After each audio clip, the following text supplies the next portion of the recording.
യുടെ നേതൃയോഗം കോഴിക്കോട് പുരോഗമിക്കുകയാണ്. നേതൃയോഗത്തിൽ UDF വിടണം എന്ന അഭിപ്രായമാണ് ഭൂരിഭാഗം അംഗങ്ങളും ഈ ആവശ്യം ഉന്നയിച്ചു. ഇത്തരത്തിലൊരു അഭിപ്രായം നേരത്തെ തന്നെ വളരെ കൃത്യമായി നേതൃയോഗത്തിൽ ഉയർന്നിരുന്നു.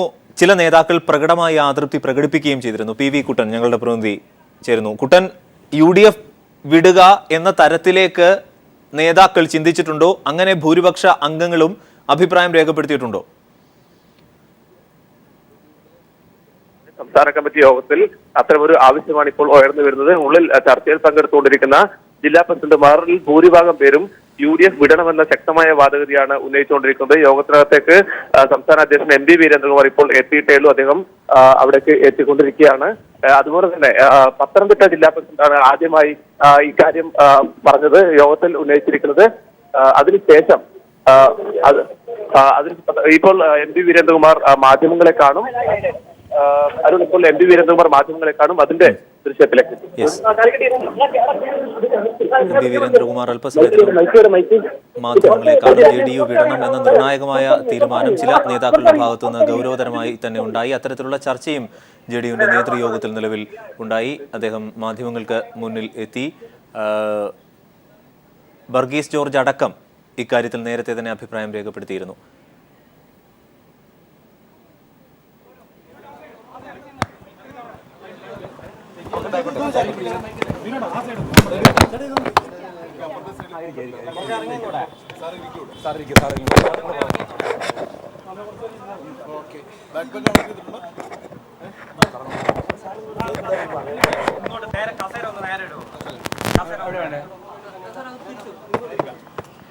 എന്താ വേണ്ടത്?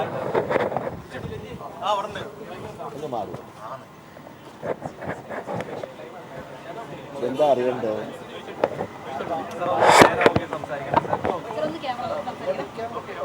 അതെയോ? എന്താ അറിയണ്ടത്?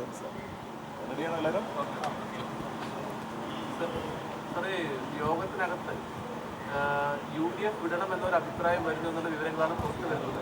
ഞാനറിയില്ല. താങ്കൾ എന്നെക്കാളും കൂടുതൽ ഇവർ അറിഞ്ഞാൽ സന്തോഷം. ഞാൻ അറിഞ്ഞിട്ടില്ല, ഞാൻ എത്തിയിട്ടുള്ളൂ.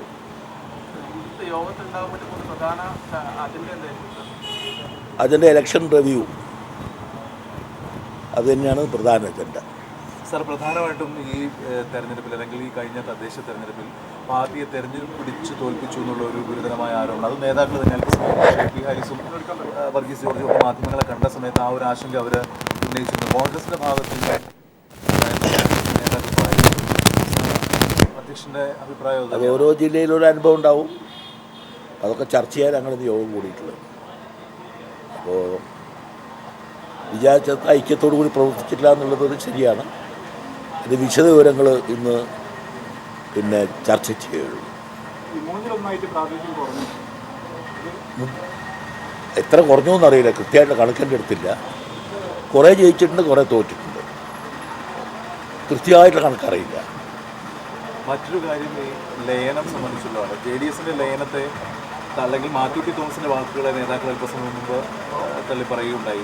മാത്യു ടി തോമസുമായിട്ടുള്ള ഒരു ലയനം അത് സംസ്ഥാന അല്ലെങ്കിൽ JDU ആലോചിക്കുന്നില്ല. മാത്രമല്ല ദേശീയ നേതൃത്വമാണ് ഇക്കാര്യത്തിൽ തീരുമാനമെടുക്കേണ്ടതെന്നുള്ള ഒരു പറയുന്നുണ്ട്. എന്താണ് JDSുമായിട്ട് ഇപ്പോൾ സംസ്ഥാന തലത്തിലുള്ള ഒരു അലയൻസ് പോസിബിൾ ആണോ?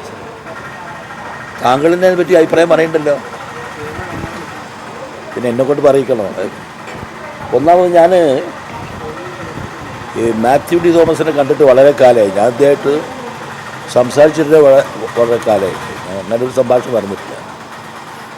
പിന്നെ ഡാനി ഷാലി എന്ന് പറഞ്ഞ ഒരു സെക്രട്ടറിയുടെ ഒരു പ്രതികരണം കണ്ടു. അതിനെപ്പറ്റി എനിക്ക് രണ്ട് വാക്ക് പറയാനുണ്ട്.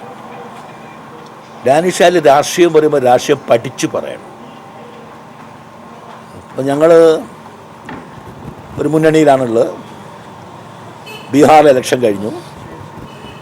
ഇവിടെയും ബീഹാറിലൊക്കെ ഞങ്ങൾ ഒരു മുന്നണിയിലാണ്, കോൺഗ്രസുമായിട്ട് മുന്നണിയിലുണ്ട്. ഞങ്ങളുടെ പ്രധാനപ്പെട്ട അജണ്ട, ബീഹാറിലെയും അജണ്ട BJP സംഘ് പരിവാർ ഉയർത്തുന്ന വെല്ലുവിളി എങ്ങനെ നേരിടണമെന്നാണ്.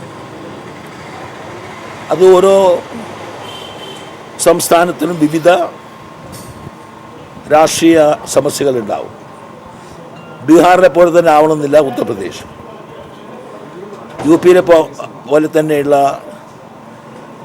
ഘടന ഒറീസയിലുണ്ടാവില്ല, അല്ലെങ്കിൽ മധ്യപ്രദേശ്, രാജസ്ഥാൻ, ഗുജറാത്ത്, ബംഗാൾ, തെക്കേ ഇന്ത്യ എല്ലാ സ്ഥലങ്ങളിലും നേരിടുന്ന പൊതുവിപത്ത് രാഷ്ട്രീയമായി BJP സംഘ് പരിവാറും ഈ ഹിന്ദു തീവ്രവാദി സംഘടനകൾ ഉയർത്ത വെല്ലുവിളികളാണ്. മോദി വികസന രാഷ്ട്രീയം പറഞ്ഞ് ഇതിൽ നിന്ന് ജനശ്രദ്ധ തിരിച്ചുവിടാൻ ആണ് അദ്ദേഹം ശ്രമിച്ചുകൊണ്ടിരിക്കുന്നത്. അതിനുള്ള മറുപടിയാണ് ബീഹാറിൽ പറഞ്ഞത്. ബീഹാറിൽ ഈ ജനതാദൾ എസ് വിശാല മുന്നണിയുടെ ഭാഗമായിരുന്നില്ല, അവർ ഇടതുപക്ഷ മുന്നണിയുടെ ഭാഗമായിരുന്നില്ല. അവർ കുറേ സീറ്റുകൾ മത്സരിച്ചു. അവിടെ നോട്ടേൻ്റെ പിന്നിൽ വളരെ പിന്നിലായിരുന്നു. അവർ എത്ര വോട്ട് കിട്ടിയ എനിക്കറിയില്ല. അവർ ഒരു മുന്നണിയുടെ ഒരു ഭാഗമായിരുന്നില്ല ബീഹാർ. കർണാടകത്തിൽ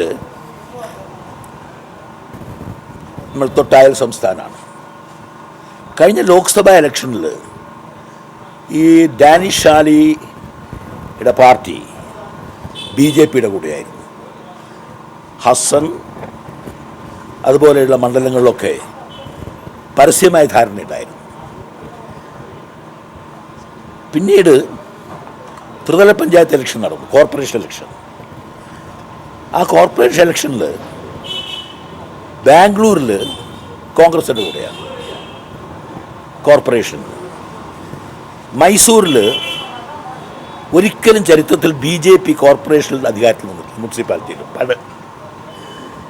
ഇപ്പോൾ ഏത് പ്രകാരത്തിലാണോ BJP പാലക്കാട് മുനിസിപ്പാലിറ്റിയിൽ ആദ്യമായി അധികാരത്തിൽ വന്നത്, അതേപോലെ മൈസൂരിൽ BJP മൈസൂർ കോർപ്പറേഷൻ അധികാരത്തിൽ വരുന്നത് ജനതാദൾ എസിൻ്റെ സഹായത്തോടെയാണ്. അവർ പരസ്യമായ മുന്നണിയിലാണ് ജനതാദൾ എസുമായിട്ട്. അത് തുടർന്നുകൊണ്ടിരിക്കുകയാണ്. അദ്ദേഹം ഒരു കാര്യം പറഞ്ഞത്, ഇടതുപക്ഷ ജനാധിപത്യ മുന്നണിയിൽ വരണം. അദ്ദേഹത്തിൻ്റെ അഭിപ്രായമാണ്. ഇടതുപക്ഷ ജനാധിപത്യ മുന്നണിക്ക് നേതൃത്വം കൊടുക്കുന്ന CPM, ഇടതുപക്ഷ മുന്നണിയിലെ ഘടകകക്ഷിയായിട്ടുള്ള CPI, ആ പാർട്ടികളുമായിട്ട് കഴിഞ്ഞ അസംബ്ലി ഇലക്ഷനിൽ, ലോക്സഭാ തിരഞ്ഞെടുപ്പിൽ, കോർപ്പറേഷൻ ഇലക്ഷനിൽ യാതൊരു ധാരണയും JDS ഉണ്ടാക്കിയിട്ടില്ല. ഒരൊറ്റ സീറ്റ് ഒരു ഇലക്ഷനിൽ, കോലാർ മുതൽ മംഗലാപുരത്തെ സീറ്റ് വരെ അവർ മാർക്സിസ്റ്റ് പാർട്ടിക്കോ CPIക്കോ നൽകിയിട്ടില്ല. അവിടെ ഒരു മുന്നണിയിൽ ഭരിച്ചത് കോൺഗ്രസ് മുന്നണിയിൽ ഭരിച്ചു, ധർമ്മവീരൻ്റെ BJPയുടെ അതൊക്കെ കഴിഞ്ഞ കാലഘട്ടമാണ്. ഇപ്പോൾ അദ്ദേഹം ഇവിടെ വന്ന് ഞങ്ങളുടെ പാർട്ടി എന്ത് ചെയ്യണമെന്ന് ഉപദേശിക്കുമ്പോൾ അദ്ദേഹത്തിൻ്റെ പാർട്ടി BJPയുടെ കൂടെ മൈസൂർ കോർപ്പറേഷൻ ഭരിച്ചുകൊണ്ടിരിക്കുകയാണ്. ഇടതുപക്ഷമായിട്ട് ഇന്ത്യയിൽ ഒരു സ്ഥലത്ത് അവർക്ക് ധാരണയില്ല, ഇവിടെ മാത്രമാണ് ഇടതുപക്ഷ ധാരണയുള്ളത്. അങ്ങനെ രാഷ്ട്രീയത്തിൽ പക്വതയില്ലാത്ത അഭിപ്രായം പറയുന്ന ആളുകൾ സൂക്ഷിച്ച് പറയണമെന്ന് മാത്രമേ എനിക്ക് പറയാം. ബാക്കിയുള്ള കാര്യമൊക്കെ നിങ്ങൾ ആലോചിക്കണം. മീറ്റിംഗ് ഇവിടെ തന്നെ ഉണ്ടാവും, എവിടെയും പോയി. എന്തിനാണ് മരിച്ചുപോയി.